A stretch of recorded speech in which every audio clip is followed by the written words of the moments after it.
உறவுகளே அனைவருக்கும் வணக்கம். எல்லாரும் நல்லா இருக்கீங்களா? சாப்பிட்டீங்களா? எப்படி இருக்கீங்க? எல்லாரும் நல்லா இருப்பீங்கன்னு நம்புவோம். உறவுகளே அன்றைக்கி மாவு கொடுத்து அனுப்பிச்சில மிஷினில் அது வந்து அரைச்சி வந்துட்டாங்க பாருங்கள். இதுதான் அந்த மாவு. இப்போ இதில் நம்ம கஞ்சி செய்யலாம் வாங்க. இப்போ தண்ணி கொஞ்சம் ஊற்றிட்டு இதில் அரைச்சிக்கலாம்.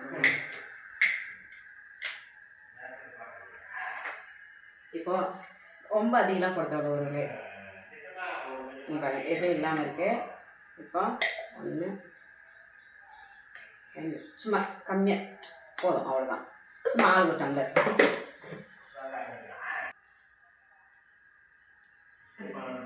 தண்ணி ஊற்றி நல்லா மிக்ஸ் பண்ணிடலாம்.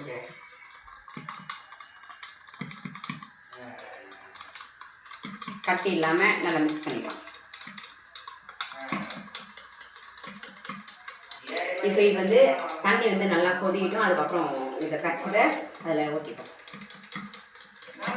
இப்போ நம்ம என்ன சமைக்க போகிறோம் அப்படின்னா பூரி செய்யலான்னு இருக்கோம். உறவுகளே பூரி கிழங்கு செய்யலான்னு இருக்கோம். இப்போ பூரி மாவு பிசைஞ்சிட்டோம். மாவு பிசைஞ்சு வச்சாச்சு. இப்போ உருளைக்கிழங்கு தோல் செய்யலாம் உறவுகளே. உருளைக்கிழங்கு தோல் செய்யிட்டு கிழங்கு வச்சுக்கலாம் உறவுகளே. இப்போ அது தண்ணி நல்லா கொதிக்கிட்டோம். அதுக்குள்ளே இதை ரெடி பண்ணிக்கலாம். இது ஒன்று போட்டு டைம் ஆயிடுச்சு, சீக்கிரமாக போயிடுச்சு. சீக்கிரமாக சமைக்கணும். அதுதான் தண்ணி கொதிக்குது. இப்போ லைட்டாக உப்பு போட்டுப்போம். உப்பு போட்டு இப்போ கரைச்சி மாவை இதில் நல்லா கட்டி இல்லாமல் கரைச்சி வச்சுருக்கோம். நல்லா மிக்ஸ் பண்ணுவோம்.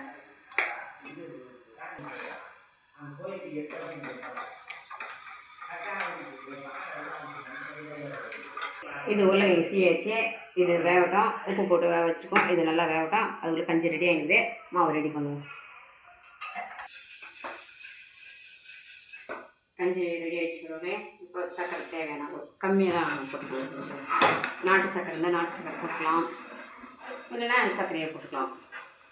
சும்மா கம்மியாக, ரொம்ப அதிகமாக போட்டாலும் சாப்பிட முடியாது. சும்மா லைட்டாக, ஏன்னா உப்பு போட்டுருக்கலாம். அதெல்லாம் தினமாக சக்கரை போட்டுக்கலாம்.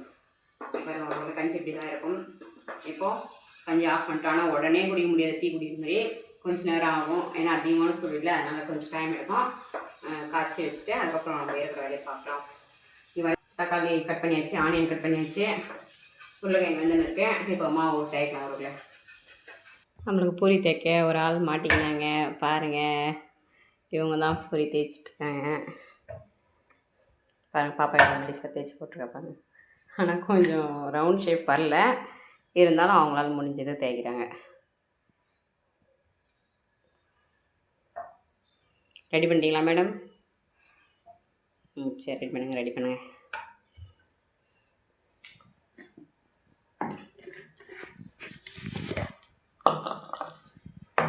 இதில் வந்து சோம்பு கடலை போட்டு அரைச்சி வச்சுருக்கேன் குழம்பு ஊற்றுறதுக்கு. இது லாஸ்ட்டாக குழம்புல ஊற்றிக்கலாம். தண்ணி ஊற்றாமல் அரைச்சி வச்சுருக்கேன், சோம்பும் கடலையும் போட்டு. உறவுகளே போயினே இருக்கு. சீக்கிரம் முடிச்சுட்டு நம்ம பார்க்கலாம் எவ்வளோ சீக்கிரம் முடிக்கிறோன்னு. இருக்கிறக்க போயினே இருக்குது உறவுகளே. இருட்டாயிடுச்சு. சரி, நம்ம போய் செய்யலாம்.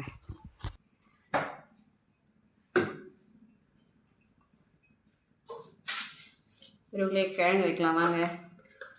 பூரிக்கு கிழங்கு செய்யலாம்.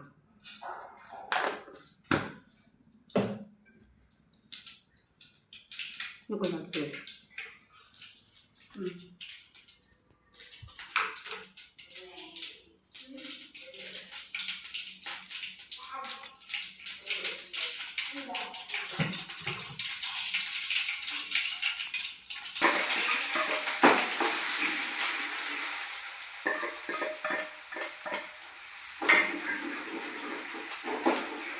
எவ்வளோ சீக்கிரம் ரெடி பண்ணாலும் டைம் ஆகிடுச்சு. தக்காளி பச்சை மிளகா போட்டுக்கலாம்.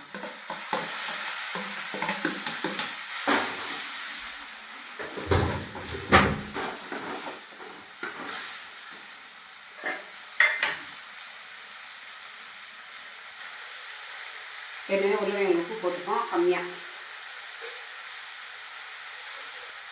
மஞ்சள் தூள்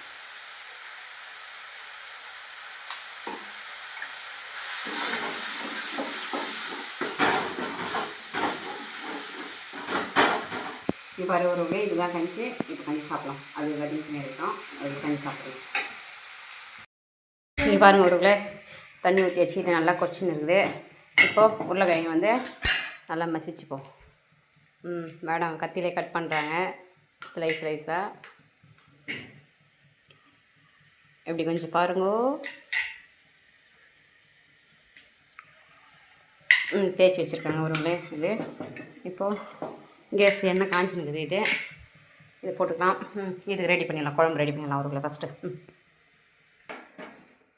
உருளைக்கிழங்கு போட்டுடலாம். இதில்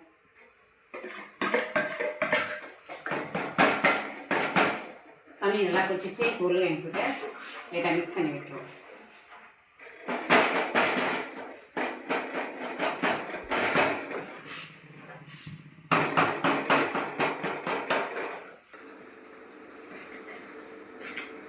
குழம்பு நல்லா கொதிச்சு இப்போ வந்து கடலையும் சோம்பு போட்டு அரைச்சி வச்சுருக்கலாம். இதை கட்டி இல்லாமல் கரைச்சிங்க. இதை ஊற்றி வந்து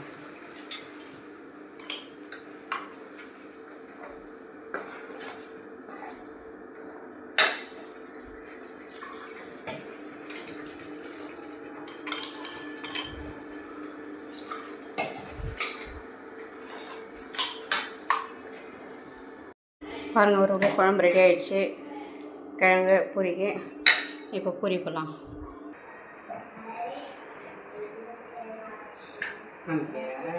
பாருங்கள் ஒருவர்களே பூரி கிழங்கு ரெடி பண்ணி வச்சு. எந்த வீடியோ உங்களுக்கு பிடிச்சிருந்துச்சுன்னா லைக் பண்ணுங்கள், கமெண்ட் பண்ணுங்கள், ஷேர் பண்ணுங்கள். மறக்காமல் நம்ம சேனலில் அம்மு வெங்கட் 53 சேனல் சப்ஸ்கிரைப் பண்ணிடுங்க. வாங்க ஒருவர்களே பூரி கிழங்கு சாப்பிட்லாம் வாங்க. Okay bye.